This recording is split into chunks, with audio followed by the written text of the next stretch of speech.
Hello, ladies and gentlemen, and welcome to this kind of different, I don't want to say special edition, but it's more somber episode of Paranormal Saturday. And as of late, a lot of things have been on my mind. And so I just wanted to kind of produce this show to kind of share what's been on my mind. So with that, get comfortable, relax, and enjoy this short skit of Paranormal Saturday where me and my imaginary crew, we have rented or borrowed an old shack or cabin. Not far, actually, from where they filmed The Evil Dead. I think it was the Tennessee mountains. Well, we're in that similar area and that same forest. Boss, of all places, why here? Why not here, Mr. Smallpint? Ladies and gentlemen, that is one of my co-hosts, Mr. Smallpint. The 21 going on 22-year-old autistic twinkle-toed wonder.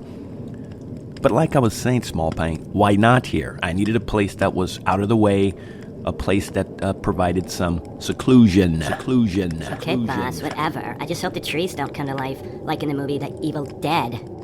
Hey, look, dingbat, would you shut your trap?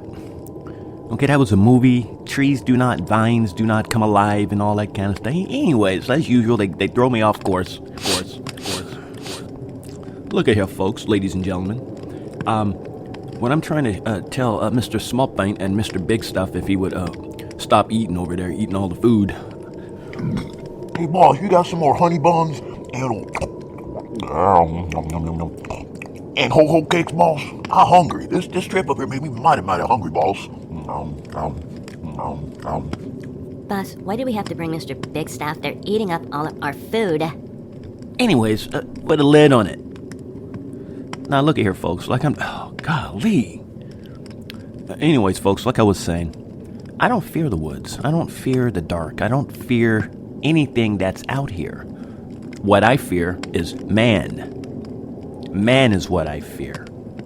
When you look at history, it is man, humans, who hurt other humans, not some imagined four-eyed monster goat or some 40-foot-tall ape. You mean like Mr. Big Stuff, boss? Hey, I heard that, small plant. I heard that. No, not like Mr. Big Stuff. I mean like King Kong. All right? Quit being a smart aleck. I guess what I'm basically saying, folks, and I've said this before on other shows, is that monsters come from men. Men don't come from monsters. In other words, Jason, Friday the 13th, whatever, they don't sit around and invent different hideous forms of man. Unless God is a monster. You know what I'm saying? I mean, but usually monsters come from the minds and the imagination of men. And so as of late, for whatever reason, maybe due to the mandates, and we're able to see how quickly a government can turn tyrannical. You see what I'm saying? I think under this mandate and this whole COVID period, we've all been able to look at Australia and how quickly, even Western governments, how quickly any one particular administration can go from respecting the Constitution to out and right tyrants and oppressors of other people's freedom. And so with that being said, folks, who knows what's next? Who knows what's next? Because things happen quick in the bowels of history. And I just know I don't want to be caught in the middle of it all. I don't want to be helpless and caught up in a city, no gas, can't escape, whatever. I want to already have a place way out there somewhere in the middle of nowhere or something, a sanctuary, so to speak. But unfortunately, unless one is independently wealthy, you could buy such land. I could buy 10 acres of land in the middle of the desert or the woods or something like that. But once again, it's about accessibility. What if I buy some cheap land that's like 200, 300 miles away from a job that I have? I'm only going to be able to see that place once every few months or something. I get online and I see all these recreational farms. I see where they sell like 100, 200 acres at once, for like $1 million or $2.5 million. And there are millionaires and billionaires out there buying that stuff up.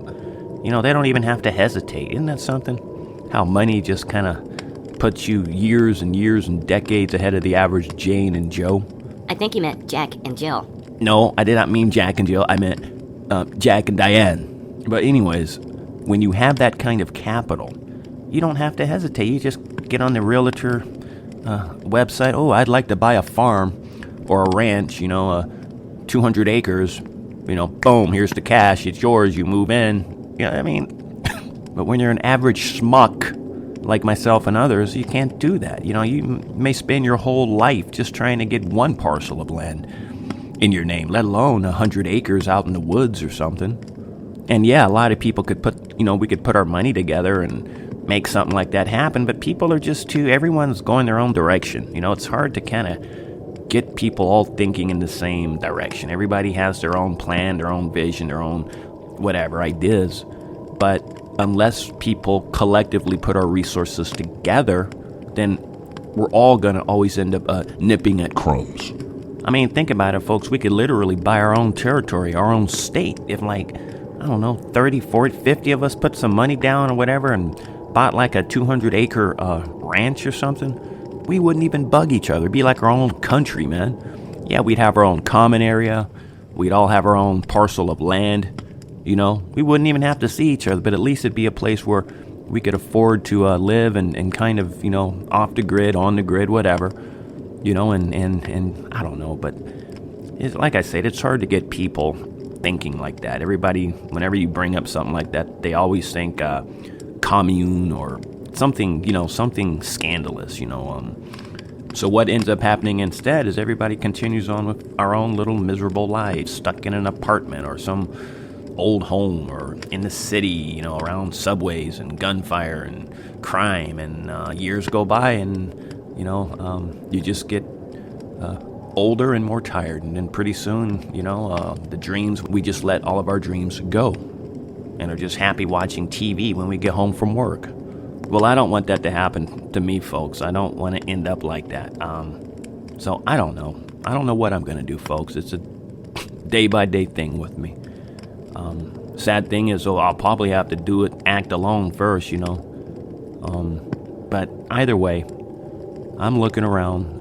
I'd like to buy some land and see what happens after that. Yeah, I could just get a regular house, but I don't want neighbors. Hey, why would I want neighbors, man? People looking at you and spying and lying. I want land, folks. I want freedom. That's what I want. I don't want neighbors. I don't want that, And nor do I want to be stuck with payments, because then you can't enjoy it. You can't enjoy it. What's the point of getting land and then you got like $500, $200, $300, $400 a month payments for like a decade? What? You can't relax then. So I'd rather, pay cash for land, even if it's as small as 5 acres. Even if it's as small or as 5 to 10 acres, pay cash for it, at least as mine. It's outright mine. And if all else fails and I don't got nowhere else to go, I can go to that land and just sit and pitch a tent or live in a van or a small RV or something. And maybe some of you already have that. I don't know. Maybe some of you out there are already living that lifestyle. So when you hear me say this, you're like, oh, what's the big deal? I already have a cabin in the woods. I don't know. But I don't have that right now. I used to have 2 acres in a private area, and I was stupid and walked away from it when I was younger. But, I was paying less for that than I am for rent now. But anyways, folks, welcome all to Paranormal Saturday. Welcome all to the Paranormal Mansion. I just kind of wanted to get that off my mind on this cold, wintry, nor'easter, whatever they call it, night. And with that being said, let's see what lays around the next corner here in the Paranormal Mansion.